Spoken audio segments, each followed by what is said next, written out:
নমস্কার বন্ধুরা, আজকে আমি তোমাদের জন্য নিয়ে এসেছি একদম কম বাজেটের মধ্যে একটা ছাদের বাড়ি নিয়ে। আমরা ঢুকছি এবার বাড়িটার মধ্যে। এই যে প্রথমে আমরা ঢুকলাম হলঘর থেকে আমরা ফার্স্ট বেডরুমের দিকে দেখছি।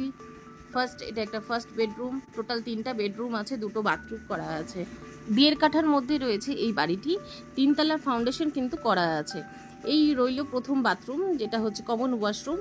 এটা কিন্তু কমপ্লিট করা নেই, একটু কমপ্লিট করে নিতে হবে। ওয়াশরুম দুটোই কিন্তু কমপ্লিট করা হয়নি, আর কিচেনের কাজটাও একটু বাকি আছে। সেকেন্ড বেডরুমটা আমরা দেখছি। সেকেন্ড বেডরুম সাথে রয়েছে একটা ছোট স্পেস, যেই স্পেসটাতে আমরা ঠাকুর ঘর বানাতে পারি বা আপনারা স্টোর রুম হিসাবে ইউজ করতে পারেন। এই হলো সেই স্টোর রুমটি। এটাকে আমরা ঠাকুর ঘর হিসাবেও কিন্তু ইউজ করতে পারি। তো এবার এই বাড়িটির বয়স কিন্তু বেশি নয়, বাড়িটির বয়স মাত্র 2 থেকে 3 বছর হবে। কিচেনটা আমরা দেখতে পাচ্ছি, কিচেনেরও কাজ একটু বাকি রয়েছে। এটা কিন্তু কোনো ইউজ করা হয়নি, একদম নিউ কন্ডিশনেই রয়েছে। এটা রইলো থার্ড বেডরুমের সাথে কিন্তু অ্যাটাচ বাথরুম রয়েছে। আর এই বাড়িটি কিন্তু খুবই কম প্রাইসের মধ্যে রয়েছে, অনলি 35 lakhs।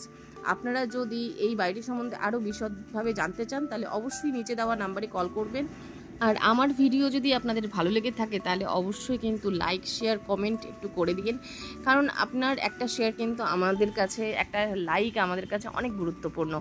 কারণ আপনার একটা শেয়ারে অন্য আরেকজন যদি যে জমি বা বাড়ি কিনতে চান তার জন্য উপকারও হবে, আর আমার জন্যও হবে। তো অবশ্যই আপনারা কিন্তু লাইক, শেয়ার, কমেন্ট অবশ্যই করে দিবেন। আর এই বাড়িটির লোকেশন হচ্ছে শান্তিনগরের মধ্যেই রয়েছে এই বাড়িটি। আপনাদের জন্য আরও নতুন ভালো প্রপার্টির ভিডিও নিয়ে আসার চেষ্টা করব আমি। তো আজকের মতন টাটা, ভালো থাকবেন, সুস্থ থাকবেন, আর দেখা হচ্ছে পরের ভিডিওতে।